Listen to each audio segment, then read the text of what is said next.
Hey everyone, and welcome back to the Deep Dive. Hello. Great to be here. Today we're really jumping into something I think loads of you will find super useful. We're talking about navigating airports, specifically English-speaking airports. Right. It's more than just finding your gate, isn't it? It's the whole experience. Exactly. We've gathered some really comprehensive guides, looked at all sorts of resources. Yeah, detailed stuff, covering everything from the moment you walk in the door, basically. All the way to departure. And even, what happens if things go a bit wrong? Which, let's be honest, can happen sometimes. It definitely can. So this isn't just about, learning a few basic phrases. It's about understanding the flow, the language used in context. We want you to feel confident, not just reciting words, but actually understanding the interactions. Yeah, understanding the whole journey. Our sources are packed with practical phrases, real-life scenarios you might encounter. So the mission for this deep dive, if you like, is to equip you, the listener, with the confidence and the vocabulary you need to navigate any English-speaking airport smoothly. Turning that potential stress, that feeling of where do I go, what do I say, into something much more manageable. Exactly, making it feel less overwhelming. Because airports can feel overwhelming, can't they? Especially if English isn't your first language. All the signs, the announcements, the different counters. It's a lot to take in, but hopefully after this you'll have much more clarity. That's the plan. Provide that clarity, that useful knowledge. And hey, before we dive right in, if you find this kind of content helpful, please do consider subscribing to our channel. Yeah, hit that subscribe button. We've got lots more language learning stuff planned. Okay, so let's get started. Where we begin? Arrival, right? You just stepped into the airport building. Right. Step 1. Maybe you've just gotten out of a taxi or off a train. First challenge. Just finding your way around. It sounds simple, but big airports are like mazes sometimes. They really are. So knowing how to ask for basic directions is, fundamental. Our sources stress this quite a bit. Okay, so what's the most basic essential phrase you might need right away? Probably finding your airline's check-in desk. So something like, excuse me, where is the check-in counter for? And then you say the airline name. Like, where's the check-in counter for Delta or British Airways? Exactly. You need to name the specific airline. That's the key piece of information the staff need. And starting with, excuse me, is always a good idea, isn't it? Always. Politeness goes a long way. It just makes the interaction smoother. Okay, what else? Airports often have different terminals, right? Especially the big international ones. Absolutely. So you might need to ask something like, could you help me find Terminal B or, Terminal 4, whatever it is? And your flight details should tell you the terminal, presumably. Usually, yes. It should be on your booking confirmation or ticket, but sometimes things change, or if you have a connection, it might be different. So asking is smart. Could you help me find? Sounds a bit softer than just, where is? It does. It's a slightly more polite framing for the request. And specifying the terminal letter or number is crucial for getting you to the right building or section. What if you're just completely lost? You've just walked in, maybe from the car park, and you need a general direction. Yeah, good point. You could ask something more general like, where is the departures area? Ah, okay. So that points you towards where all the outgoing flights are handled. Precisely. Once you're heading towards departures, you can then start looking for signs for your specific airline or terminal. It gets you oriented. The guides we looked at often have these little example dialogues, like traveler asking, excuse me, where can I find the Delta check-in counter? And the staff might reply, go straight ahead, then turn left. You'll see the signs near gate 3. Simple, direct. Using landmarks like gate numbers helps too. Yeah, it gives you something concrete to look for. Near gate 3 is more helpful than just down there. Okay, so you've used these phrases, you found the right area, maybe the right terminal, and you're at the check-in counter for your airline. What's the main point of this step? Well, it's primarily about two things. First, dropping off any larger bags, your checked luggage that you don't want to or can't take onto the plane with you. Right, the big suitcases. And second, getting your boarding pass, that crucial document that actually lets you get through security and onto the flight. Even if you checked in online, sometimes you still need to go there for the bags, right? Often, yes. Many airlines have separate bag drop counters if you've already checked in online, but you still interact with staff there. Okay, so phrases for check-in. What's a good opener?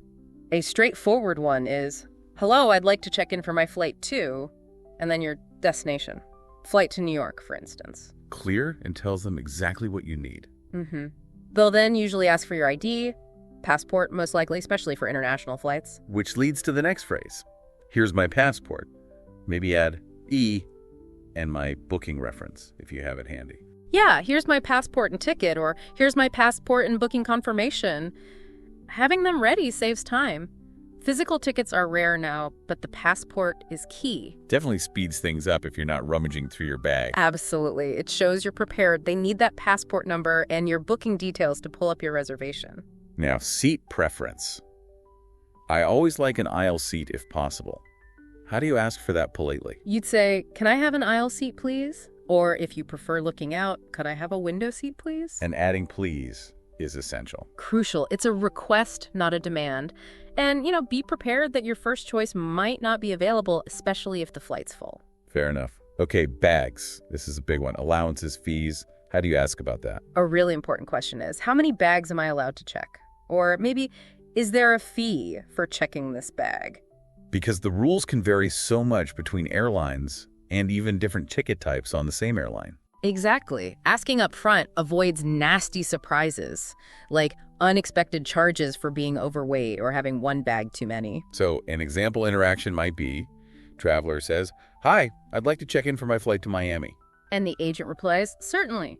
May I see your passport, please?" Traveler, here you go. Also, I have 2 bags to check. Is that okay? Agent, you can check 2 bags, yes, but there will be a fee for the second bag. It's $50. Okay, very typical. Clear question, clear answer about the fee. It covers the basics of that interaction really well. All right, so passport checked, bags are on their way, boarding pass is in your hand. What's the next mandatory step? Feels like a big one. It is. It's security. Going through the security checkpoint, this is essential for, everyone's safety. Yeah, and this is the part that sometimes makes people a bit nervous, I think. Yeah. The scanners, taking things out of bags. It can feel a bit intrusive, maybe, or just confusing if you're not sure what the rules are. Knowing what to ask can really lower the stress level. So what are some common questions you might have for the security officers there? Well, procedures can differ slightly, so asking is always okay. They're used to it. A very common one, especially in the US, is, "Do I need to take off my shoes?" Right? Sometimes yes, sometimes no. Better to just ask. Exactly. Saves you holding up the line if you just ask right away. Belts too, often. Sometimes jackets. What about electronics? Laptops, tablets? Good question. Often, larger electronics need to come out of your bag, so you could ask, "Do I need to take my laptop out?" Or, "Is it okay to leave my tablet in the bag?" Because the rules seem to vary for different sizes of devices sometime. They can. Laptops almost always come out. Smaller things like phones usually stay in, but if you have, say, a big camera or something else, asking clarifies it. Then there's the liquids rule, the famous 311. Ah, yes, the bane of many travelers. You might need to confirm, do liquids need to be in a clear bag? Just to be sure you've packed them correctly. Those small bottles, all in that one specific size bag. Right. Usually 100 milliliters or 3.4 ounces per container, and all fitting in one quart-sized, clear, resealable bag. Ask and confirms you're following the local rules at that specific airport. What if you have a medical reason you can't go through the standard scanner, like a pacemaker? That's a really important one. You absolutely must tell the security staff beforehand. You could say, "I have a pacemaker. Can I have a pat-down instead?" Right. Or, "Can I avoid the metal detector?" They need to know that. Definitely. They have procedures for alternative screening, like using a handheld wand or a physical pat-down. Safety first for you and your device. Okay, so the example interaction here is pretty brief. Officer, please take laptops and liquids out of your bag. Traveler, okay, here's my laptop and my bag of toiletry. Officer, right, please place them in a separate bin and step through the scanner. Yeah, very standard. Clear instructions, simple compliance. It's often quite procedural like that. Okay, deep breath. You're through security. What now? You're in the departures lounge area, right? With all the gates. Exactly. Now you need to find your specific departure gate. Check your boarding pass. Look at the departure boards, those big screens showing all the flights. And gate numbers can sometimes change, can't they? They can. It's really important to keep an eye on those screens or listen for announcements, especially closer to your departure time. Don't just go to the gate listed on your pass and assume it's fixed. Good tip. So, you found your gate. You're sitting there waiting. What questions might you need to ask the gate staff, the gate agents? Well, as boarding time approaches, you might wonder if it started. A simple question is, "Excuse me, has boarding started yet for flight number to destination?" Useful if you maybe couldn't hear an announcement or stepped away for a minute. Precisely. They'll give you a quick update. Airlines often board in groups, don't they? Zone 1, Group A, that kind of thing. Mm-hmm. It helps manage the flow. So if you hear boarding has started but aren't sure if it's your turn, you can ask, what group is boarding now? And your boarding pass should tell you your group number or letter. Yes, usually clearly printed on there. Asking this stops you from queuing up before you need to. And what about delays? It happens. How do you check if your flight is running late? You'd ask the gate agent directly, is there any delay announced for Flight 122 to Chicago? Using your specific flight number and destination. Better to ask them than just rely on the screen sometimes. Often, yes. They might have more up-to-the-minute information, or they can confirm what the screen says. Knowing about a delay helps you plan, maybe grab that coffee you wanted. And if someone needs help getting onto the plane, maybe they're elderly or have mobility issues or are juggling kids, they should definitely ask for help. A simple, can I get some assistance with boarding, please, is perfect. the airlines are usually prepared for that. Generally, yes. They often offer pre-boarding for families with young children or passengers needing extra time or assistance. Just let the gate agent know. Okay, so the example dialogue for the gate. Traveler. Hi. Has boarding started for Flight 567 to Chicago? Staff. Not quite yet. We expect to start boarding in about 15 minutes. Nice and clear. Gives the traveler a time frame. Exactly. Manages expectations. All right. Your group is called, you've shown your boarding pass again, walked down the jet bridge, and you're finally on the plane. Phew. Made it. But the communication might not be over yet. You might need to talk to the flight attendants, or maybe even the person sitting next to you. True. What kind of things might you need to ask a flight attendant for? Well, comfort items are common. If you're feeling cold, you could ask, "Excuse me, could I please have a blanket?" Especially on longer flights, or if the air conditioning's a bit high. Yeah, they usually have some available. Same for pillows sometimes. What if you really don't like your assigned seat? Maybe you're in a middle seat and you see an empty aisle seat after everyone's boarded. It's worth asking, politely, "Excuse me, is it possible to move to an empty seat? Or would it be okay if I move to that aisle seat, if it's free?" But no guarantees. Definitely no guarantees. The flight might be full, or there might be weight and balance considerations. But a polite ask doesn't hurt. Just be prepared for a no. Okay. What about drinks or snacks? During the service, or sometimes by pressing the call button, you can ask, may I have some water, please? Or could I get a coffee? Using may I or could I sounds polite. Yes, very standard, polite request forms. And if you're wondering how much longer you have to endure the flight, Yeah. You can ask a flight attendant, how much longer until we land? Or, what's our estimated arrival time? they usually have that information. The flight crew gets updates from the cockpit. The example dialogue here is simple. Traveler. Excuse me, could I have a cup of coffee? Flight attendant. Of course. Would you like milk or sugar with that? Nice. Standard service interaction. Very typical. Okay, flight's over, wheels are down. If it was an international flight, there's usually another step before you're truly free, right? That's right. For international arrivals, you'll typically proceed to immigration control first. Then, after that, you collect your baggage and go through customs. Immigration first. That's where they check your passport, visa if you need one. Correct. An immigration officer will likely ask you a few questions. What are the most common questions they ask? Usually about the reason for your visit. Yeah. So you need to be ready to answer clearly. If you're on holiday, you'd say, I'm here for tourism, or I'm visiting for vacation. And if it's for work? Then you'd say, I'm here on business, or perhaps I'm attending a conference.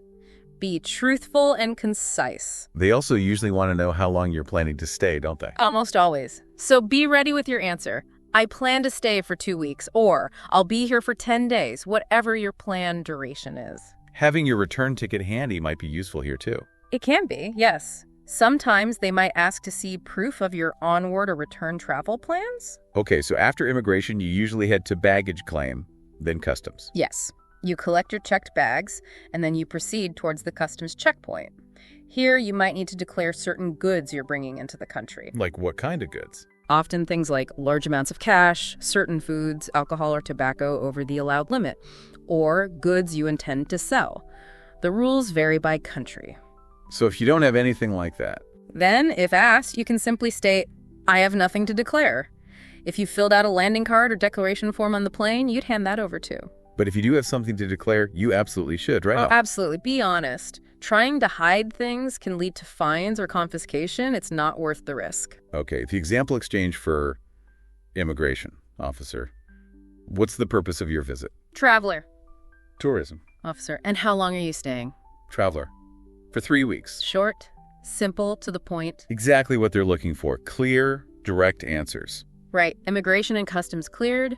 Freedom is close. Just need to get those check bags back. Yes, the baggage claim area, Yeah. sometimes called baggage reclaim. This is where you wait for your suitcases to appear on the carousel.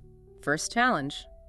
Finding the right carousel. How do you figure that out? There will be screens near the baggage claim entrance or above the carousels themselves showing which flight numbers correspond to which carousel number. So look for your flight number. But if you can't find the screens or you're just unsure where the whole baggage claim area is after customs, You can ask any airport staff member, "Excuse me, where is the baggage claim area?" Or, more specifically, "Where is the baggage claim for flights arriving from London?"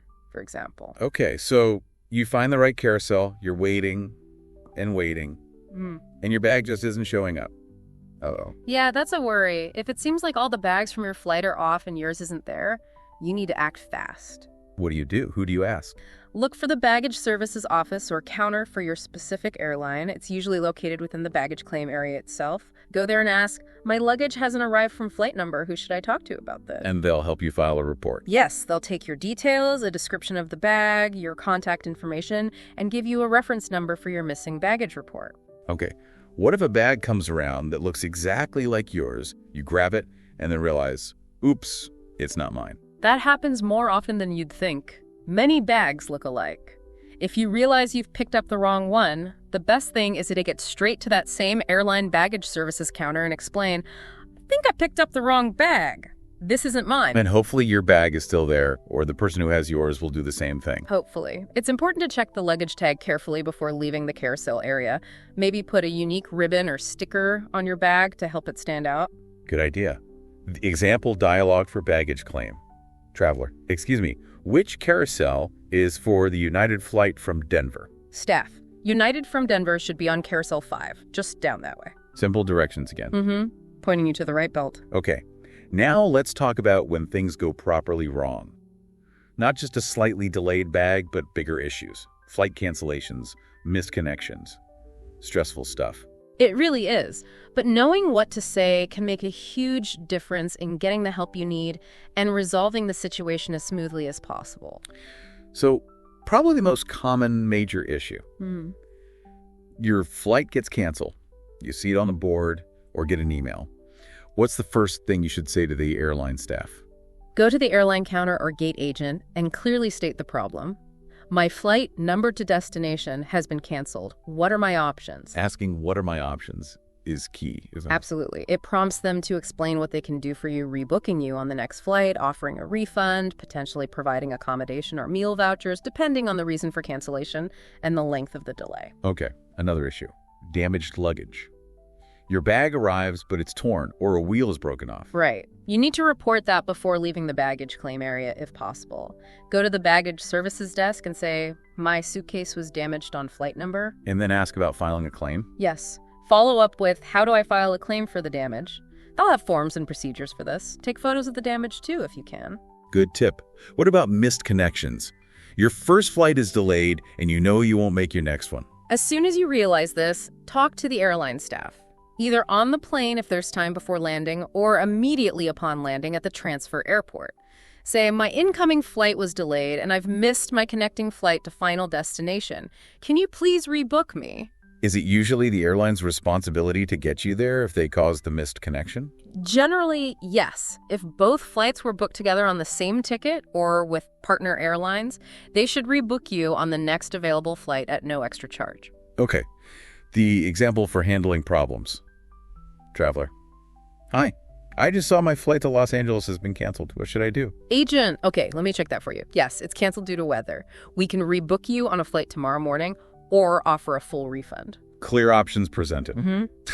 Shows the kind of response you might expect. Now let's pause on the problems for a second and just recap some absolutely core vocabulary, words you'll see and hear constantly around the airport. Yeah, getting comfortable with these key terms really helps you understand signs, announcements, and just generally what's going on. Okay, first pair, departure and arrival. Simple enough. Departure is when your flight leaves. You'll see departure signs pointing you where to go for check-in and gates. Arrival is when a flight lands. The arrivals area is where passengers come out after landing and collecting bags. Your boarding pass. That's the document, paper or digital, that you get at check-in. It has your name, flight number, gate, seat number, and boarding time. You need it to get through security and onto the plane. Customs declaration. That's the form, or sometimes just a verbal declaration you make at customs, stating if you're bringing certain restricted or dutiable goods into the country, usually for international arrivals. Layover versus connecting flight, are they the same thing? Almost. A layover is the time you spend at an intermediate airport between flights. The connecting flight is the next flight you take during that layover to continue your journey. Ah, okay. So you have a layover in an airport before catching your connecting flight. Exactly. And finally, overhead bin. That's the storage compartment above your seat on the airplane where you put your carry-on bags, sometimes called an overhead locker. Knowing these words just makes deciphering signs and announcements so much easier. Definitely. They're the basic building blocks of airport language. All right, let's hope you never ever need these, but quick emergency phrases, just in case. Yeah, fingers crossed you won't need them, but being prepared for the worst is always sensible. Knowing what to shout out in an urgent situation is vital. Number 1, nightmare, losing your passport, especially abroad. Oh, absolutely. If you realize it's gone, the phrase is simple and direct. I've lost my passport. Say it immediately to airline staff, airport security, or police if necessary. Time is critical there. Absolutely critical. They can advise you on the next steps, contacting your embassy, etc. Okay, another bad scenario.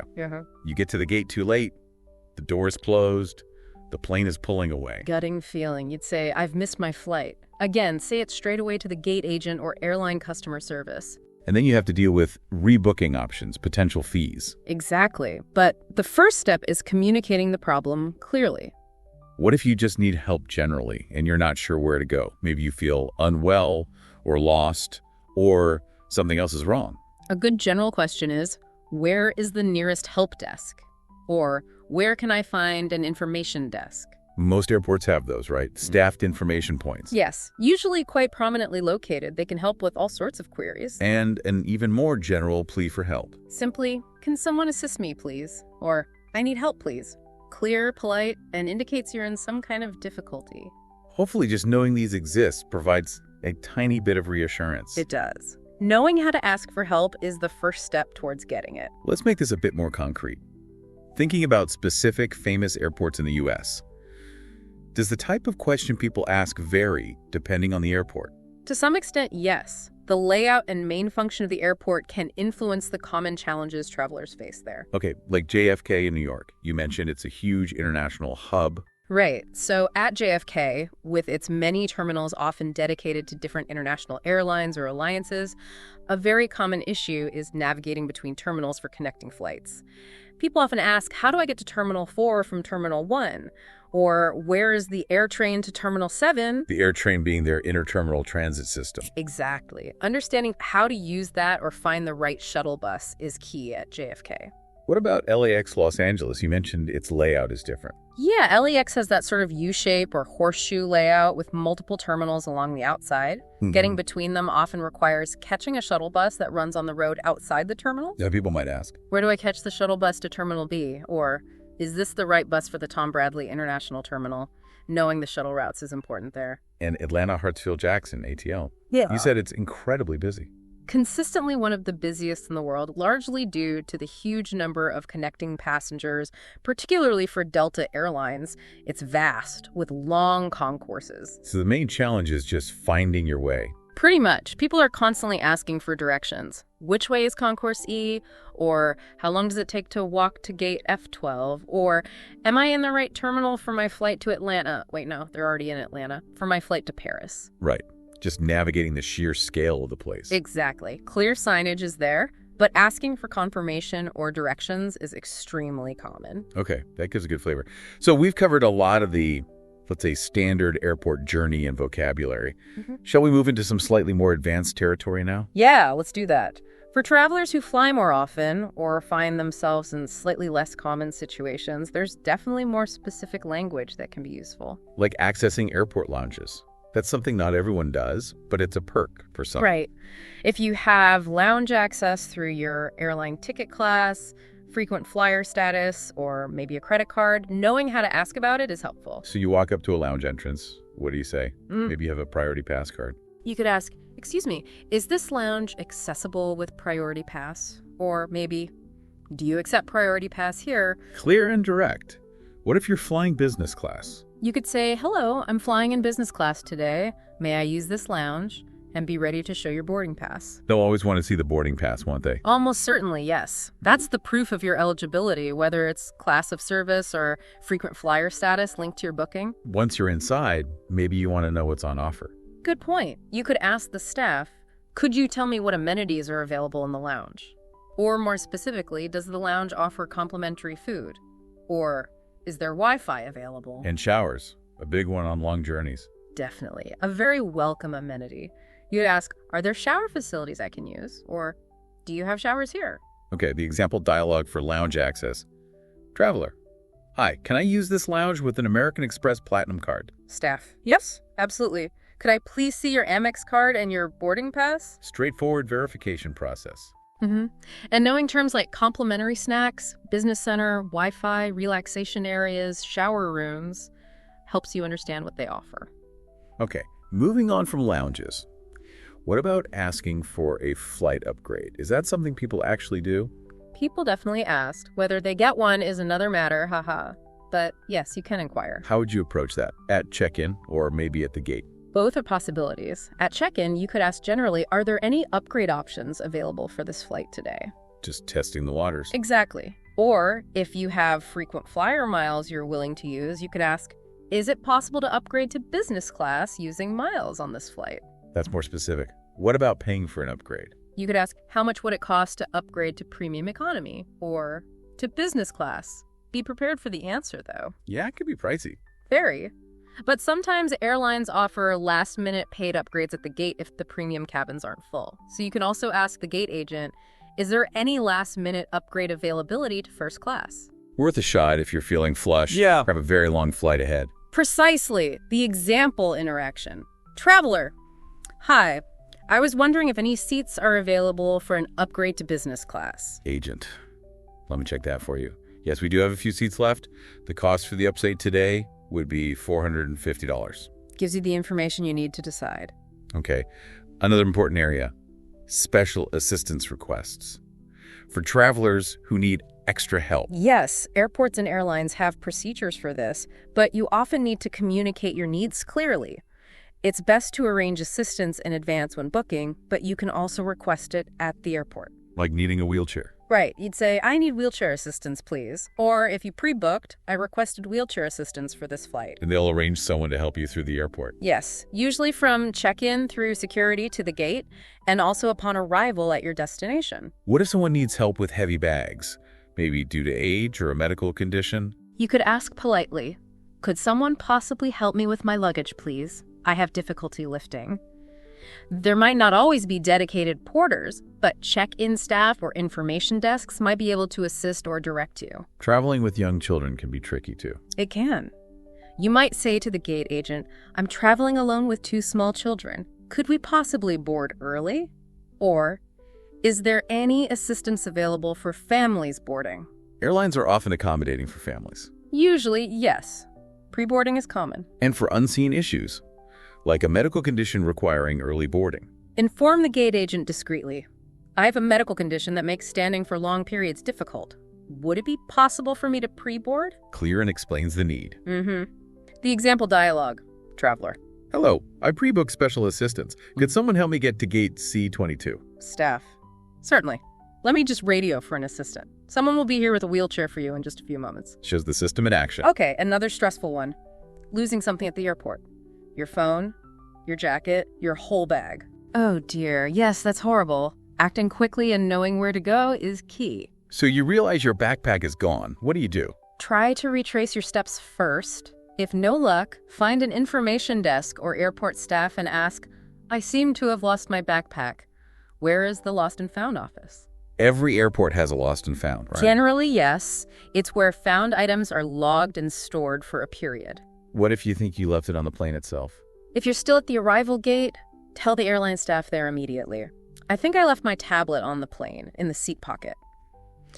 If you've already left the airport, you'll need to contact the airline's central lost and found or baggage claim department. How do you actually report it formally? At the lost and found office, you'll likely need to provide details. You might ask, how do I report a lost item? And they might give you a form. Very likely. So you could also ask, is there a form I need to fill out for my lost item? Be ready to describe the item in detail, color, brand, any identifying features. Okay, example, traveler. Excuse me, I can't find my sunglasses. I think I might have left them at the security checkpoint. Staff. Okay, the main lost and found office is located in the arrivals hall, next to the baggage claim area. You should inquire there. Points them in the right direction. Let's revisit delays and cancellations, but maybe with slightly more advanced language or scenarios. Okay. Because sometimes the situation is more complicated than just needing the next flight. Right. Like if your flight is delayed and you have a tight connection, you're worried about making it? You should definitely voice that concern to the airline staff for the first flight. Say, this delay is cutting my connection time very short. Do you think I'll still make my flight to destination? What happens if I don't? Puts the potential problem on their radar early? Exactly. They might be able to offer advice or even start looking at rebooking options preemptively if it looks impossible. We mentioned asking, can you rebook me if a flight is canceled? Is there a more assertive way if needed? You could be more specific. My flight was canceled. I need to be rebooked on the soonest possible flight to destination, preferably today. Adding urgency, politely. What about compensation? Vouchers for food, hotels if it's an overnight delay? Yes. Don't be afraid to ask, especially if the delay or cancellation seems like the airline's fault, like a technical issue, not weather. Given the length of this delay, this cancellation, am I entitled to meal vouchers? Or will the airline provide hotel accommodation if we are stuck here overnight? Know your rights, or at least ask about them. Precisely. The rules vary depending on the region. Example, EU regulations are quite specific, the airline's policy, and the reason for the disruption. But asking is the first step. And just getting clarity on the plan. Could you confirm when the next available flight with confirmed seats to destination is departing? Yes, getting a specific flight number and departure time for your rebooking is crucial. The example, traveler. My connecting flight to London was just canceled due to a technical issue. What arrangements are being made? Agent, I'm very sorry about that. We're rebooking all passengers onto the flight at 8 p.m. this evening. We can also provide you with meal vouchers for the delay. Please see the customer service desk for those. Shows them offering solutions proactively. Okay. Similarly for baggage problems, let's go a bit deeper. Beyond just it's lost or it's damaged. Right. Sometimes you need more detail or need to follow up. So if your bag is lost and you file the initial report, what might you ask later when following up? You might call the baggage service number they gave you and ask, I'm calling about my delayed bag, reference number, your number. Has there been any update on its location? Or what is the standard procedure now for searching for my bag? Showing continued interest and seeking clarity on the process. Exactly. For damaged baggage, after filing the initial report, you might need to ask, what is the next step in the claim process for my damaged suitcase? Or do I need to get a repair estimate? Or what are the options for compensation if the bag cannot be repaired? Understanding the claims procedure. And that's slightly weirder one. Your bag arrives, but stuff is missing from inside. Yeah, how do you even report that? You'd go to baggage services and explain clearly. My suitcase arrived, but when I opened it, I discovered several items are missing. I need to report a pilferage claim. Using the term pilferage might help clarify it's about missing contents, not the whole bag. Then ask, what is the process for filing this type of claim? They must have procedures for that too. They should, yes. Though proving it can sometimes be challenging. And back to lost luggage, managing expectations. Realistically, how long does it usually take to locate and return delayed baggage? And how will you notify me once it's found? Yes, asking about the typical time frame and the communication method, phone call, email, text, helps you know what to expect. The example, traveler. Hi, when my suitcase arrived, I noticed one of the wheels is completely broken off. How do I report this damage? Staff, oh dear, I'm sorry to see that. You'll need to fill out this damaged baggage report form. Please include your flight details and contact information, and we'll process the claim. Standard procedure initiated. Now, sometimes, despite everyone's best efforts, You might have a really bad experience and feel the need to complain formally. How do you do that effectively but politely? That's a fine line to walk, especially when you're frustrated. But staying calm and polite is almost always more productive. So instead of just yelling, what's a better approach? Start by acknowledging the situation neutrally, then state the impact on you. I understand that delays can happen, but being delayed by 6 hours with very little information has caused me to miss an important meeting. Focuses on the consequence for you. Yes, or I appreciate your following procedures, but the way my damaged bag claim was handled felt very unhelpful. State the issue clearly, but without aggression. What if the person you're talking to can't help or isn't giving you satisfactory answers? You can politely request to escalate. Could I possibly speak to a supervisor or a manager about this issue, please? A reasonable request in many situations. It is. And if you want to ensure there's a record, you can say, I would like to file a formal complaint about this experience. Could you please tell me the best way to do that? Asking for the official channel. Exactly. They might direct you to a website, an email address, or a specific form. You could also ask, is there a customer relations department I can contact later? So you can follow up when you're calmer or have more time? Precisely. The example, traveler. Excuse me, this is the third time our flight departure time has been pushed back without any clear reason given. It's becoming quite disruptive. Is there a duty manager I could speak with to get a better understanding of the situation? Staff. I understand your frustration. Let me see if I can get the supervisor over for you. Shows a polite but firm request for escalation. Okay, enough negativity, let's flip it. Expressing thanks and being polite. It sounds obvious, but it matters. It really does. Airport staff often deal with stressed people all day. A simple, genuine thank you can make a difference. So beyond just thanks. You can be a bit more specific. Thank you for your help with that. Or, I really appreciate you taking the time to sort that out for me. Acknowledging their effort. Yes. Or if they explain something complicated. Thanks so much for explaining that so clearly. What if they seem really busy but still helped you? You could say, I know you're incredibly busy right now, so thank you very much for your assistance. I really appreciate it. Shows awareness and gratitude. Nice touch. The example, traveler. That was incredibly helpful. Thank you so much for finding that information for me. Staff. You're most welcome. Glad I could help. Have a wonderful flight. Leaves everyone feeling better. Simple courtesy. All right, let's add a few more bits of specific vocabulary for the more seasoned travelers among our listeners. Words you might hear but not be entirely sure about. Okay, some slightly more insider terms, perhaps. A gate agent. We've mentioned them, but just to define clearly. The gate agent is the airline employee physically working at the departure gate. They handle the boarding process, make announcements specific to that flight, check boarding passes at the door, and deal with last-minute gate issues like seat assignments or standby passengers. Okay. Flight manifest. Sounds official. It is. It's the official list of all passengers booked and checked in for a specific flight. It's used for security, safety counts, and immigration purposes. Tarmac. People sometimes say stuck on the tarmac. Yes. The tarmac is technically the paved area of the airport where planes park, taxi, load, and unload, basically any area other than the runway or terminal building itself. So if you're sitting on the plane waiting after pushing back from the gate or after landing but before reaching the gate, you're on the tarmac. Compensation, we touched on this with delays. Right. Compensation refers to what an airline might offer you, money, vouchers, miles, to make up for a problem they caused, like a significant delay, cancellation, being bumped off a flight, denied boarding compensation, or lost damaged baggage beyond simple repair replacement. And standby list. That's the list of people waiting at the gate hoping to get on a flight that's officially fully booked. If confirmed passengers don't show up or check in late, the gate agent might start calling names from the standby list to fill the empty seats, usually prioritized by fare class or frequent flyer status. So, a bit of a gamble. Very much so. No guarantee of getting on. Okay, final stretch. Just for fun and maybe inspiration for future travels, let's mention a few airports known for slightly unusual or unique features, beyond just being big hubs. Yeah, some airports try to offer more than just transport. They add little extras. Like SFO San Francisco. You mentioned yoga rooms. Yes, SFO has dedicated yoga rooms in some terminals for passengers to stretch and relax. They also have an accredited museum program with rotating art and history exhibitions throughout the terminals.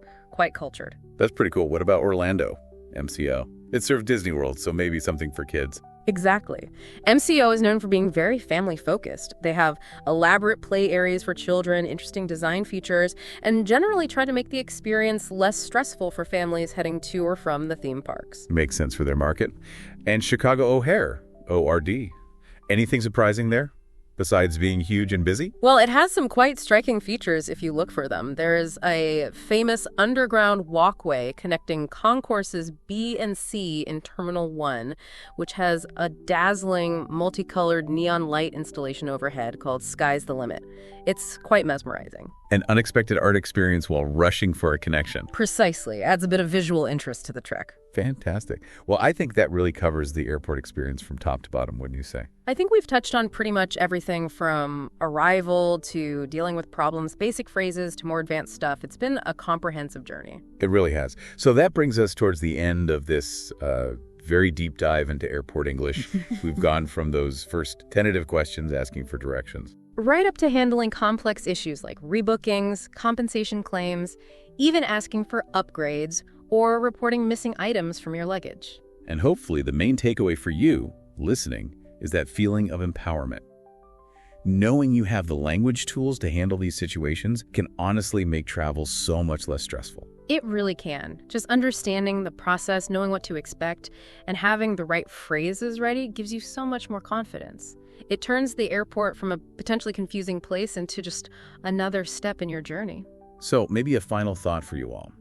As you plan your next trip, think about which of these situations you might encounter. Which phrases might be most useful for you? Yeah, maybe reflect on past trips. Was there a time you wished you knew how to ask something specific? Preparing for those scenarios next time can be really helpful. Mentally rehearsing a few key phrases can make a big difference when you're actually there, feeling a bit flustered. Absolutely. Practice, even just in your head, builds that confidence. Well, it's absolutely core to learning anything, really, but especially a language. We're talking about repetition. Right. We all know repetition is important, kind of intuitively. You hear it all the time. But is it just about, like, drilling flashcards endlessly? Or is there maybe a smarter, more effective way to go about it? That's what we want to unpack. Exactly. And this is really for you listening in. Maybe you're trying to figure out how to learn faster, how to make things stick without just burning out on boring drills. Yeah, we want to get into practical stuff, not just theory. How can you make repetition work for you? And our main guide for this discussion is Steve Kaufman. He's been learning languages for decades, speaks a ton of them. A real polyglot veteran. We've been digging into his YouTube channel. It's Steve Kaufman, Steve. And specifically, there's this great discussion where he talks about why he doesn't really use spaced repetition systems, SRS, and what he does instead. Which is interesting because SRS is so popular, right? Totally.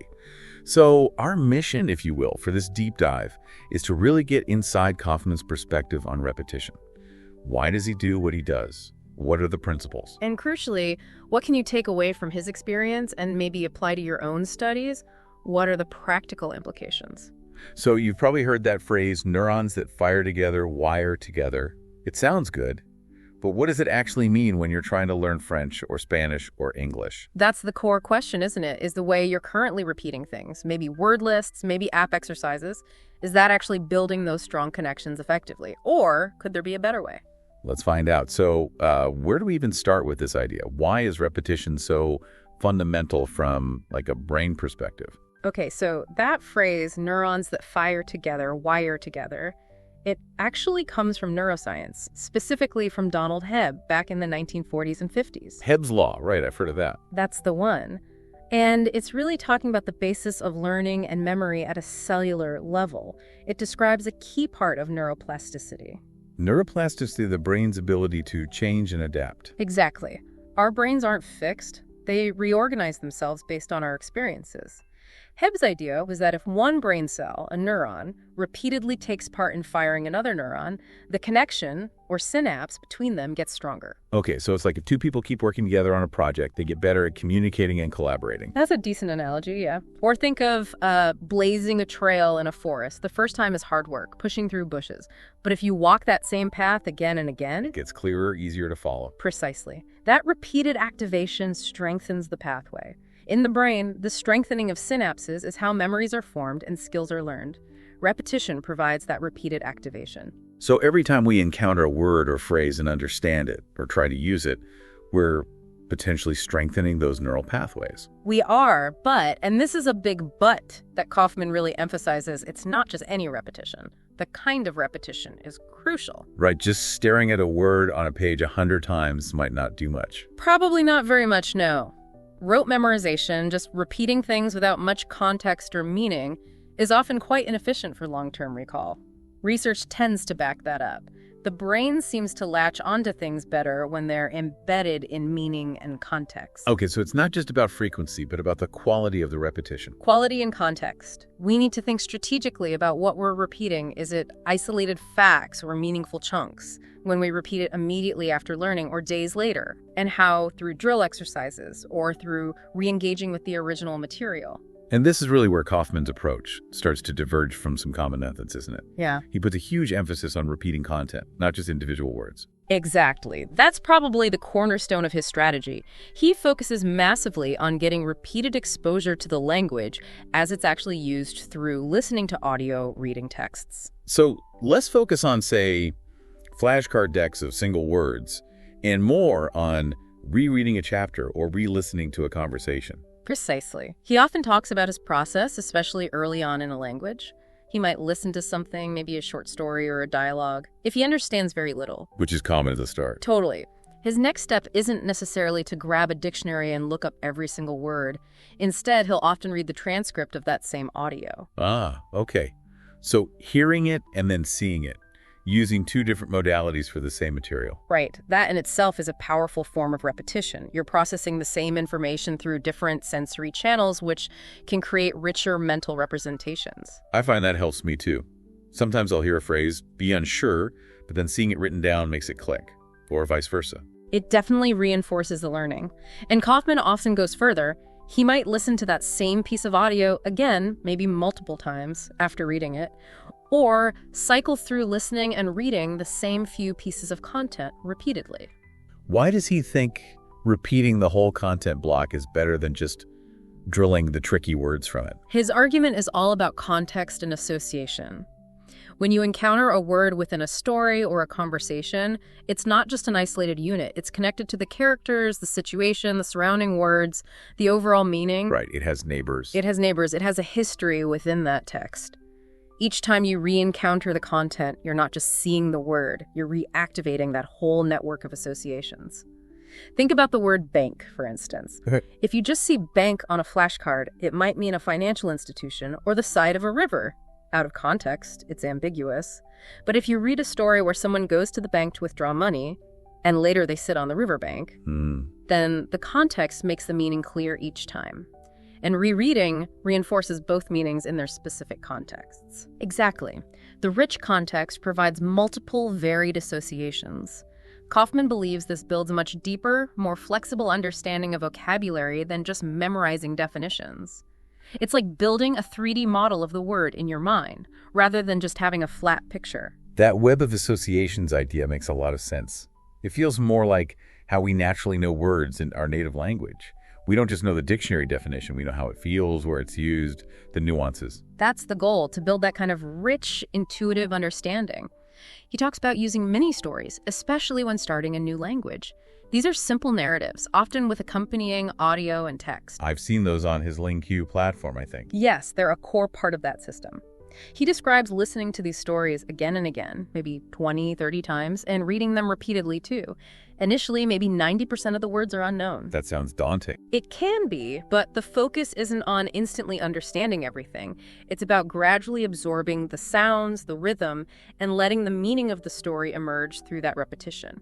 The vocabulary acquisition happens almost as a side effect of trying to understand the narrative. So you're not actively trying to memorize word X means Y. You're focused on what's happening in this story.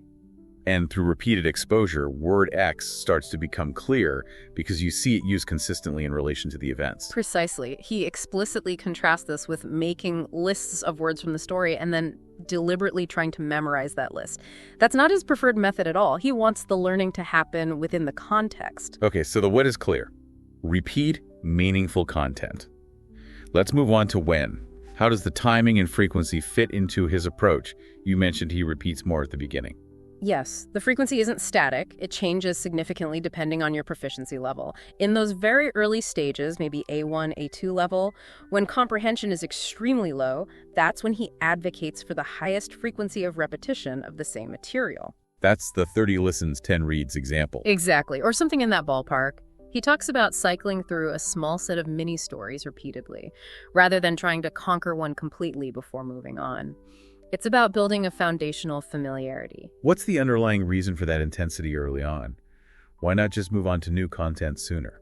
The primary driver, as he explains it, is the basic human need to understand. When you're faced with something largely incomprehensible, there's a strong internal motivation to figure it out. That desire fuels the willingness to listen or read again and again, hoping to catch a bit more meaning each time. So the repetition isn't just for memory consolidation. It's actually part of the initial decoding process. Very much so. You're tuning your ear to the sounds, recognizing patterns, picking up maybe a few key words, getting a feel for the sentence structure. Each repetition adds a small piece to the puzzle. Okay, that makes sense for repeating the main content. Yeah. What about specific words or phrases you look up while you're reading or listening? Does he have a take on when to review those? He does. He emphasizes the power of immediate review. So let's say you're reading a page on LingQ or any text, and you look up a few new words. He suggests reviewing those specific words very soon after you finish that reading session. Like right away, or within the hour. Ideally, quite quickly. While the context is still fresh in your mind, he mentions activities like using the platform's built-in matching exercises or flashcards for just those newly encountered words right after the lesson. So it's not about putting them into a separate SRS pile for later, but a quick reinforcement while the memory trace is still warm. Exactly. He feels this immediate connection back to the recent exposure is far more effective than trying to recall it days later from a cold start. The link between the word and the context you just saw it in is still active. And he seems less keen on review activities that are disconnected from that original encounter, right? Like studying a list of words a week after you first saw them. Yes, he definitely emphasizes the diminishing returns there. If you try to review vocabulary, especially in an isolated format like a list, long after the initial exposure and without reconnecting to the original context, well, it's much harder. The neural pathways haven't been reinforced through repeated contextual encounters, so the memory is likely weaker, more fragmented. It's like trying to remember someone's name you heard briefly at a party last week versus someone you just chatted with 5 minutes ago. Precisely. The recency and the contextual links matter a lot. So, high frequency of content repetition at the start, driven by the need to understand. Immediate review of new words. What happens as you get better?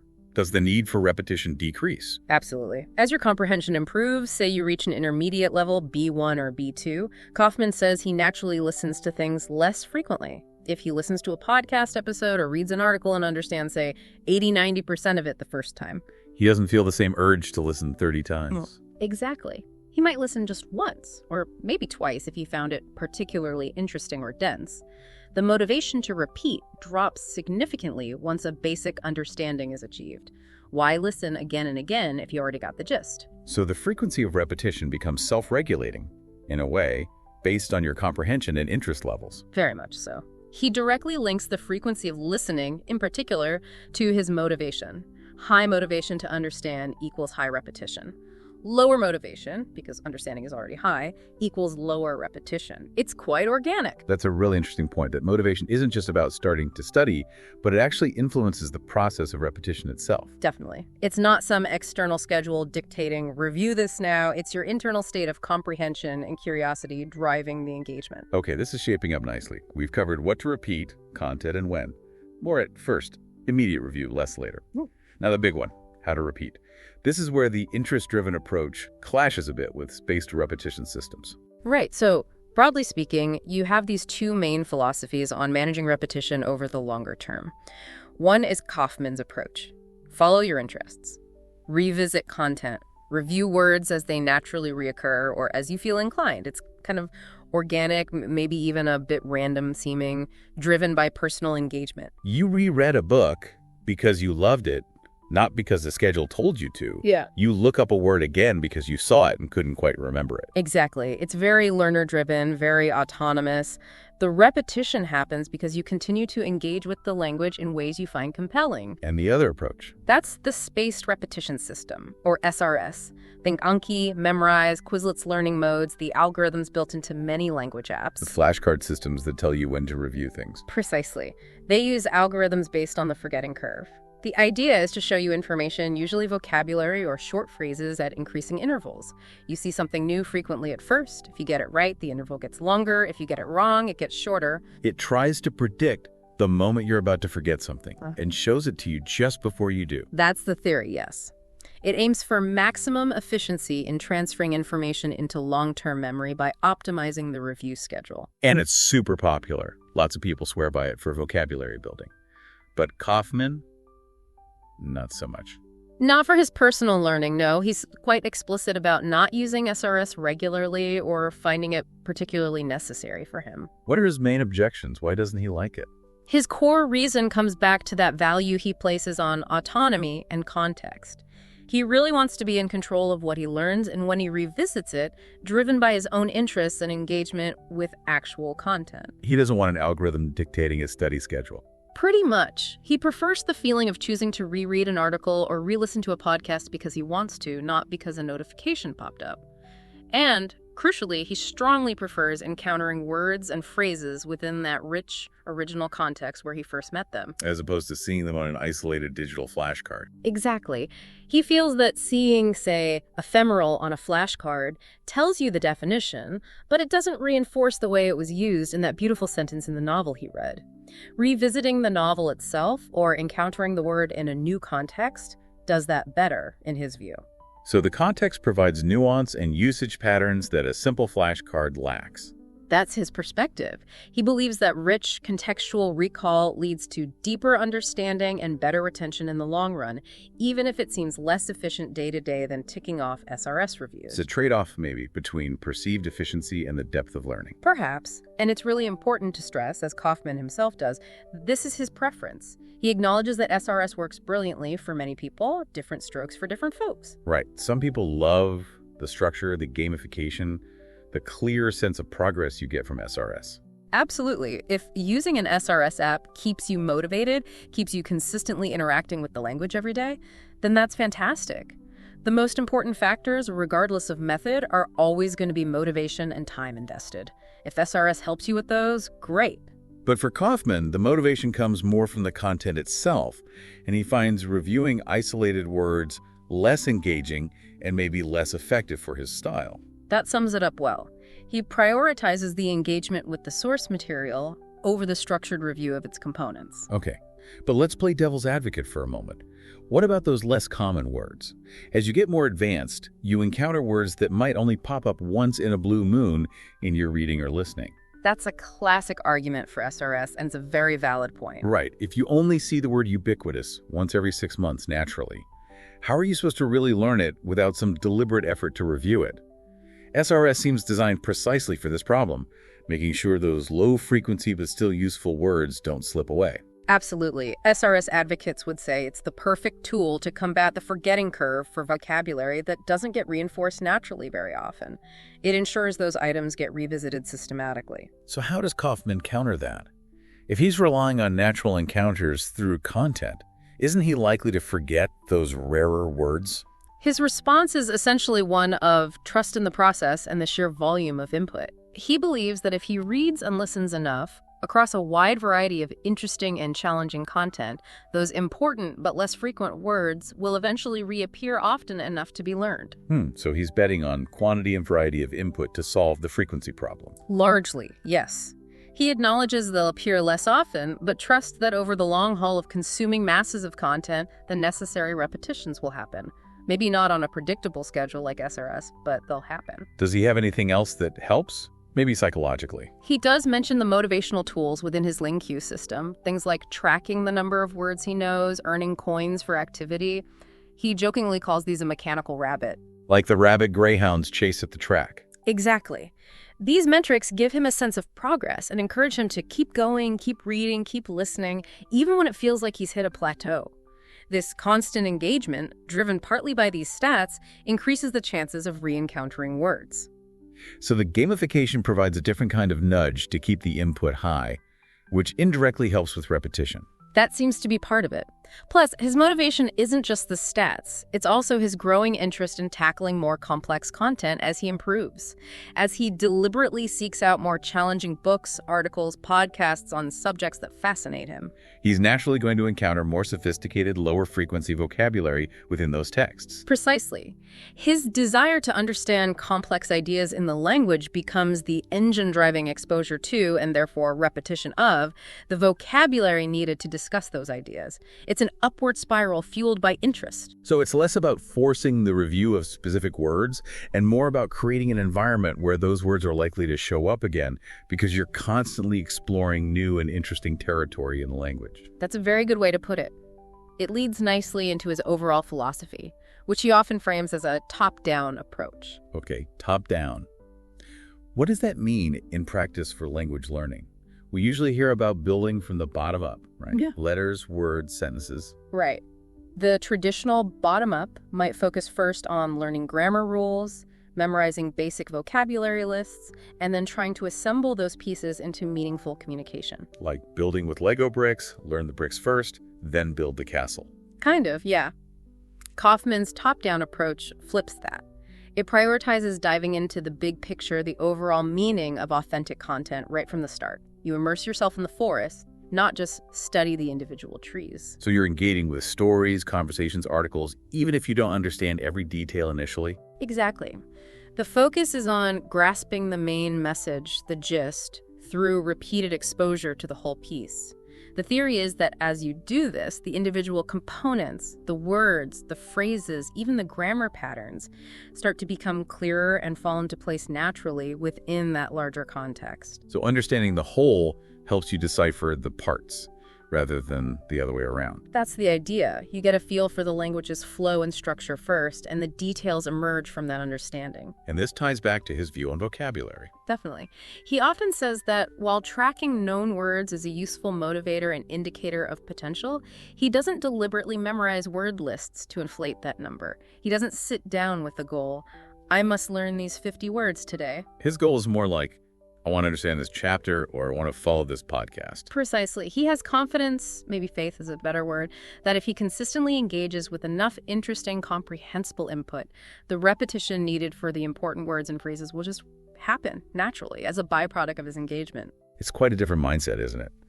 Less about effortful, targeted memorization and more about creating the right conditions for learning to occur almost automatically. It is. It places a huge premium on finding materials that genuinely engage you, the learner. Because if you're not interested, you won't stick with it, you won't get the volume of input needed, and the natural repetition won't occur. Motivation, fueled by interest, is the absolute engine of his approach. He sees forcing yourself through boring drills or SRS reviews you don't enjoy as potentially counterproductive because it kills motivation.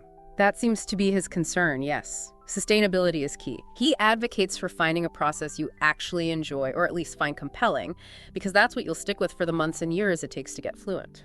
This is definitely making me think. So for you, listening, how does this resonate? Are you spending a lot of time on activities explicitly designed for repetition, like flashcards or grammar drills? Or are you focusing more on just consuming content you enjoy, reading books, watching videos, listening to music or podcasts in your target language? Kaufman's perspective might suggest that if you lean heavily towards the first category, you might consider shifting some of that time towards just more enjoyable immersion. It's about finding that balance, perhaps. Could you get more benefit from rereading a fascinating article or rewatching a great scene from a movie than from another 20 minutes of vocabulary flashcards? Kaufman would likely argue yes. The big aha moment here, for me at least, is really internalizing that what you repeat meaningful content and how you repeat it, ideally in context, driven by interest, might be just as important, maybe even more important, than just hitting a certain frequency target with isolated items. Exactly. It's not just about the quantity of repetition, but the quality and the method. Is the repetition connecting ideas, building understanding, and keeping you engaged? Or is it just a mechanical exercise? Of course, as we said, SRS has its place and works well for many. Some people thrive on that structure and the feeling of mastering individual items. Absolutely. If that structured approach genuinely motivates you and helps you build vocabulary consistently, then it's a valuable tool in your arsenal. There's no single right way.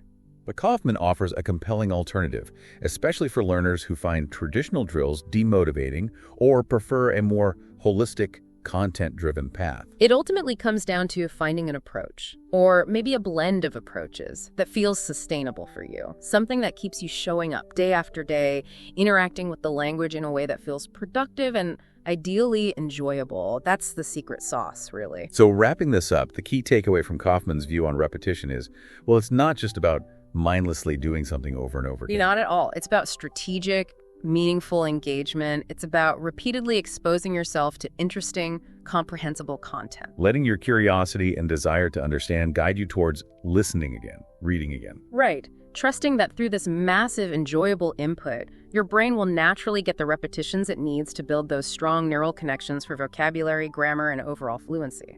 He puts a huge emphasis on context, on seeing and hearing language used naturally, rather than broken down into isolated pieces for rote memorization. And he argues this is ultimately more effective for long-term retention and flexible use of the language, and crucially, it's more motivating for the long journey of language acquisition. It definitely challenges the no pain, no gain idea sometimes associated with learning. His approach seems more aligned with find the joy and the learning will follow. That's a nice way to put it. It's about harnessing intrinsic motivation. So the final thought we want to leave you with today is this. As you move forward with your language learning, maybe take a moment to consider the kind of content you're engaging with. Are you choosing materials that genuinely fascinate you, things you want to understand more deeply? And can you trust, as Kaufman suggests, that by immersing yourself in that compelling content, the repetition required for learning will naturally fall into place, making the process more organic and perhaps even more enjoyable? It's something to think about, definitely. A different perspective on a fundamental aspect of learning. Thank you so much for joining us for this deep dive into repetition through the lens of Steve Kaufman. We really hope this gave you some food for thought. Yeah, hopefully it sparks some ideas for your own learning routine. It's all about finding what clicks for you. Absolutely. Experiment, see what feels right, and keep that motivation high. That's the main thing. Keep exploring, keep listening, keep reading. Until next time. And one last reminder. If you found this valuable and want more discussions like this, please do hit subscribe. It really helps us out. Thanks again for tuning in. Thanks, everyone.